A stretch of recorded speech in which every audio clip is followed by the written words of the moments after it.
नमस्कार दोस्तों, मैं डॉक्टर एस एम लांबा आपका बायोवाले गुरुजी चैनल पर वेलकम करता हूं। फ्रेंड्स, यहां लेकर आया हूं एनसीईआरटी का समरी और विशेष तौर पे जैविक वर्गीकरण हम पढ़ रहे थे समरी वाले सीरीज में, और यहां पर एनसीईआरटी के इंपॉर्टेंट लाइंस को हम डिस्कस करेंगे जो कि नीट के पॉइंट ऑफ व्यू से इंपॉर्टेंट है, साथ में इन एग्जाम्स के लिए भी इंपॉर्टेंट है। तो जो स्टूडेंट क्लास 11th में पढ़ रहे हैं उनके लिए तो बहुत इंपॉर्टेंट है, क्योंकि एनसीईआरटी का जो समरी है इस तरीके से हम प्रेजेंट कर रहे हैं कि जो एग्जाम में आना है, जो इंपॉर्टेंट लाइन्स हैं या फिर जो आप कह सकते हैं जो एनसीईआरटी का जो मेन पार्ट है उसको यहाँ हम समरी के तौर पर पढ़ेंगे। तो इस क्लास के थ्रू आप अपने आप को फटाफट से रिवाइज कर सकते हैं और एनसीईआरटी को समझ सकते हैं, एनसीईआरटी के इंपॉर्टेंट लाइंस को समझ सकते हैं। तो अगर आपको पता नहीं है तो जुड़े रहिए वीडियो से और देखिए। आज लेकर आए हम कवक जगत यानी फंजाई। तो कवक जगत जो है फंजाई जगत है, इसमें हम देखेंगे कि इन इन जो सजीवों के यानी कवकों का जो आकारिकी जो होता है और इनके जो वास स्थान होते हैं, आकारिकी का मतलब दोस्तों यानी इनका जो मॉर्फोलॉजी और इनका जो हैबिटेट है वो काफ़ी डाइवर्स होता है, काफ़ी ज़्यादा भिन्नता होती है, यानी इनका आकार अलग अलग होता है, वास स्थान भी अलग अलग होते हैं। तो देखिए यहाँ पर कुछ एग्जाम्पल देखते हैं कि नम रोटी होती है, गीली रोटी होती है, उस पर देखा होगा, मतलब ब्रेड पे देखा होगा आपने, मॉइस्ट ब्रेड पे, और सड़े हुए फलों पे देखा होगा कवक को उगते हुए, साथ में ऐसे आपने मशरूम को देखा होगा, कुकर मुत्ते को देखा होगा, ठीक है ना दोस्तों। तो ये सब क्या है, विश्वव्यापी हैं, यानी ये कॉस्मोपॉलिटन यानी हर जगह पाए जाते हैं। कहाँ पर पाए जाते हैं? हवा में, जल में, मिट्टी में, तथा जंतु व पौधों के शरीर पर भी पाए जा सकते हैं। लेकिन इनको क्या पसंद है? बोले गर्मी पसंद है और नमी पसंद है। तो गर्म तथा नम स्थानों पर ये ज्यादा पाए जाते हैं, यानी हॉट एंड जो आप कह सकते हैं जो वार्म एंड जो मॉइस्ट स्पेस हैं उनके अंदर प्लेसेज में ये ज्यादा उगते हैं दोस्तों। तो यहाँ पर देख सकते हैं कि जो एग्जाम्पल कुछ देखते हैं कि सरसों की जो पत्ती होती है, मस्टर्ड की जो लीव होती है उस पर सफेद धब्बे हो जाते हैं, यानी व्हाइट स्पॉट हो जाते हैं, वो एक फंगी के कारण होते हैं। कुछ ऐसे ही आप कह सकते हैं एक कोशिकीय फंगी है, यीस्ट है ना, ये ब्रेड और बियर बनाने के लिए यूज होता है, ये हम जानते हैं अच्छी तरीके से। और आप कह सकते हैं बहुत सारे जो फंगी हैं वो पौधों और जंतुओं के शरीर पर भी उग जाते हैं और रोग उत्पन्न करते हैं। जैसे उदाहरण के तौर पर गेहूं में कीट रोग होता है, गेहूं के अंदर जो रस्ट होता है, व्हीट रस्ट है ना, वो पक्सीनिया यानी जो पक्सीनिया जो कवक है, पक्सीनिया जो फंजाई है की वजह से होता है। और दोस्तों यहां पर आप कह सकते हैं कुछ फंगस ऐसे भी हैं जो फायदेमंद है, जैसे पेनिसिलियम, और उससे एक एंटीबायोटिक मिलता है, पेनिसिलियम एंटीबायोटिक। तो इस तरीके से आप कह सकते हैं फंगस के बहुत सारे रूप हैं, बहुत सारे फायदे हैं, नुकसान है तो फायदे भी हैं दोस्तों। अब देखिए जो फंजाई हैं वो तंतुमय होते हैं, यानी इनका जो शरीर है वो कैसा होता है? बोले ऐसे तंतुनुमा होता है। क्या होता है? तंतुनुमा होता है, यानी फिलामेंटस होता है, फिलामेंटस होता है। और ये फिलामेंट कैसा होता है? लंबा पतला धागा की तरह होती है, और इस फिलामेंट को हम बोलते हैं कवक तंतु। क्या बोलते हैं दोस्तों? कवक तंतु, यानी इसको बोलते हैं हम हाइपी। क्या कहेंगे? ये हाइपी है। और इन कवक तंतु का जो जाल होता है यानी नेटवर्क ऑफ द हाइपी, उसको हम बोलेंगे दोस्तों माइसीलियम, यानी ऐसे एक ये हो गया, एक ये हो गया, इस तरीके से आप कह सकते हैं खूब सारा जाल होगा तो उसको बोलेंगे माइसीलियम। क्या बोलेंगे दोस्तों? माइसीलियम। अभी जो ये कवक तंतु जो है ये दो प्रकार का है। कवक तंतु जो आप कह सकते हैं जो हाइफी है वो दो प्रकार का होता है दोस्तों। कैसा होता है? बोले एक कवक तंतु ये है, दूसरा ये है। दोनों में अंतर देखिए कि एक के अंदर आप कह सकते हैं इस तरीके से लाइनें बनी होती है, यानी आप कह सकते हैं ऐसे पट्ट पाए जाते हैं, सेप्टम पाए जाते हैं, और दूसरे के अंदर नहीं पाए जाते दोस्तों। दूसरे में क्या है? नहीं पाए जाते। उसमें आप कह सकते हैं इस तरीके से बहुत सारे केंद्रक मिलेंगे और इसमें ऐसे अलग अलग मिलेगा। तो देखिए दोस्तों सतत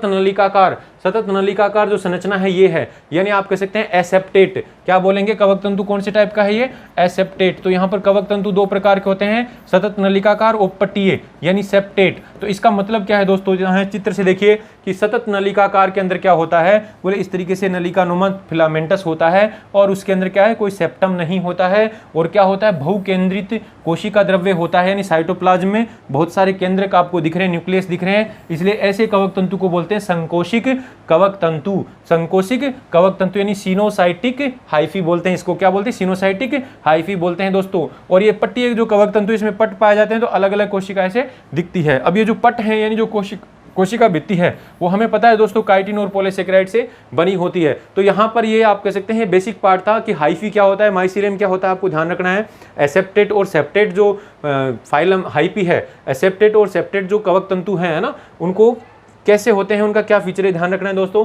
अब देखिए कि अधिकांश जो फंजाई होते हैं ये परपोषित होते हैं, मतलब ये हेट्रोट्रोप्स होते हैं। यानी क्या होते हैं कि जो जनरली जो फंजाई कैसे होते हैं दोस्तों? ये हेट्रोट्रोप्स होते हैं। हेट्रोट्रोप्स मतलब अपना फूड दूसरों से ऑब्टेन करते हैं, खुद नहीं बनाते। इनमें बोले कुछ तो मृत जीवी होते हैं, यानी मृत सबस्ट्रेट यानी जो डेड डिकेइंग ऑर्गेनिक मैटर है उससे आप कह सकते हैं अपना पोषण प्राप्त करते हैं, उसको अवशोषित कर लेते हैं। और कुछ होते हैं परजीवी, यानी आप पौधों और जंतुओं के शरीर पर पाए जाते हैं, उन पर निर्भर रहते हैं। और कुछ होते हैं सहजीवी। परजीवी के अलावा क्या होते हैं दोस्तों? सहजीवी, यानी साथ साथ जीते हैं, तो सहवाल के साथ रहते हैं, उनको तो बोलते हैं लाइकेन। और उच्च वर्गीय पौधों के साथ रहते हैं, उनको कवक मूल बोलते हैं दोस्तों। कवक मूल का मतलब माइकोराइजा। क्या होता है दोस्तों? माइकोराइजा। तो यहाँ पर माइकोराइजा क्या है? बोले माइकोराइजा कवकों का यानी फंजाई का उच्च वर्गीय पौधों के साथ एक सहजीवी संबंध है उसको बोलते हैं माइकोराइजा, और शैवाल के साथ जो सहजीवी संबंध है कवकों का उसको बोलते हैं लाइकेन। तो ये सहजीवी उदाहरण है, सहजीवी कवकों के उदाहरण आपको ये याद रखना है। साथ में से परजीवी तो बहुत सारे हैं जिनमें डिजीज पढ़ेंगे हम आगे, और मर्तजीवी जो आप कह सकते हैं जनरली ये होते ही है।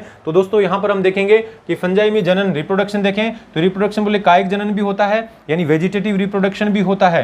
क्या होता है दोस्तों? Vegetative reproduction. अब वेजिटेटिव रिप्रोडक्शन कौन सी विधि से होता है? बोले फ्रेगमेंटेशन यानी खंडन, विखंडन यानी फिशन, और मुकुलन यानी बडिंग। 3 विधियों से यहाँ पर कायिक जनन होता है। ठीक ऐसे अलैंगिक जनन होता है, यानी सेक्सुअल रिप्रोडक्शन होता है जो बीजाणुओं के द्वारा होता है। बीजाणु कौन कौन से? कोनिडिया, धानी बीजाणु एंड चल बीजाणु। इस तरीके से आपको कह सकते हैं दोस्तों ये तीनों बीजाणुओं के नाम याद रखने हैं। ये अलैंगिक जनन के बीजाणु है। साथ में लैंगिक जनन में भी बीजाणु बनते हैं, उसके अंदर बोले ऊस्पोर बनते हैं, निषिक्तांड बनता है, एस्कस बीजाणु बनता है और बेसिडियम बीजाणु बनता है। तो दोस्तों ये 3 प्रकार के लैंगिक जनन में बनने वाले बीजाणु हैं और 3 प्रकार के ही अलैंगिक जनन में बनने वाले बीजाणु हैं, और 3 विधियां यहाँ पर कायिक जनन की हैं। तो ये आपके लिए इंपॉर्टेंट है। अब ये जो बीजाणु बनते हैं यानी जो स्पोर्स बनते हैं वो किस में बनते हैं? फलनकाय में बनते हैं दोस्तों। किस में बनते हैं? फलनकाय में, यानी फ्रूटिंग बॉडीज में बनते हैं। तो दोस्तों यहाँ पर ये इंपॉर्टेंट पार्ट था। अब हम बात करेंगे कि जो लैंगिक जनन होता है उसमें जो स्पोर बनेंगे यानी जो बीजाणु बनेंगे वो 3 चरणों में बनते हैं। पहला चरण है दोस्तों प्लाज्मोगेमी। क्या है दोस्तों? प्लाज्मोगेमी। प्लाज्मोगेमी होता है सबसे पहले, सीक्वेंस याद रखना है।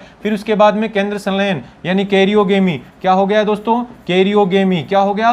कैरियोगेमी होता है। और फिर होता है मियोसिस। फिर क्या होता है? मियोसिस। तो यहाँ इसको समझने के लिए ऐसे याद रख सकते हैं पीके मूवी, पीकेएम, यानी सीक्वेंस याद रखें पीके मूवी। पीके मूवी दोस्तों आपने देखी होगी, तो हमें याद रखना है पीके मूवी, यानी पहले प्लाज्मोगेमी होता है, फिर कैरियोकाइनेसिस होता है और फिर मियोसिस होता है। अब होता क्या है इसमें? तो हम बोलेंगे हमारे पास ये 2 युग्मक हैं, 2 युग्मक है, इन दोनों युग्मकों का संलयन होगा, फ्यूजन होगा, यानी पहला चरण होगा प्लाज्मोगेमी होगा। और क्या बन जाएगा दोस्तों? बोले यहाँ पर एक ऐसे युग्म बन जाएगा और इसमें क्या होंगे? 2 अलग अलग न्यूक्लियस होंगे, 2 अलग अलग होंगे। फिर इन न्यूक्लियस का आप कह सकते हैं दूसरे स्टेप में क्या होगा? संलयन होगा, 2 केंद्रों का संलयन होगा, और फिर अब जो कोशिका बनेगी वो आप कह सकते हैं इसे डिप्लॉइड कोशिका बन जाएगी। फिर उसके बाद में मियोसिस होगा इसके अंदर, यानी 3rd स्टेप होगा, और मियोसिस से क्या बन जाएंगे दोस्तों? स्पोर्स बन जाएंगे। क्या बन जाएंगे? स्पोर्स बन जाएंगे। तो इस तरीके से हम कह सकते हैं कि जो लैंगिक जनन में स्पोर्स बन रहे हैं उनमें 3 स्टेप होते हैं, पीकेएम, पीके मूवी, यानी plasmogamy, karyokinesis, karyogamy and then meiosis. तो इस तरीके से हम कह सकते हैं पहले तो प्लाज्मो जो साइटोप्लाज्म है उसका गेमी हुआ, उसका फ्यूजन हुआ,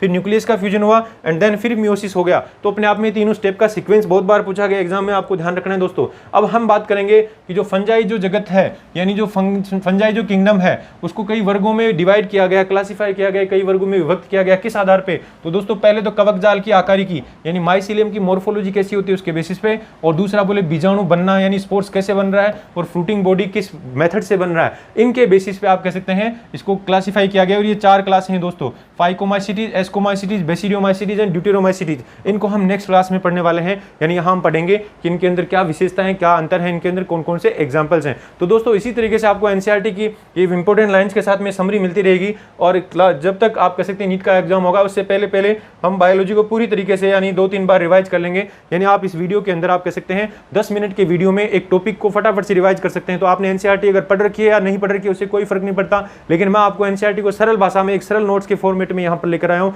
और इससे आप कह सकते हैं आसानी से रिवाइज कर सकते हैं। ये डेफिनेटली वीडियो आपके बेनिफिशियल रहेगा दोस्तों। आप सिर्फ 10 मिनट दीजिए डेली और वीडियो को देखिए और अपना रिवीजन कीजिए और एग्जाम में अपना सिलेक्शन निश्चित कीजिए दोस्तों। तो मिलते हैं दोस्तों नेक्स्ट क्लास में। Thank you.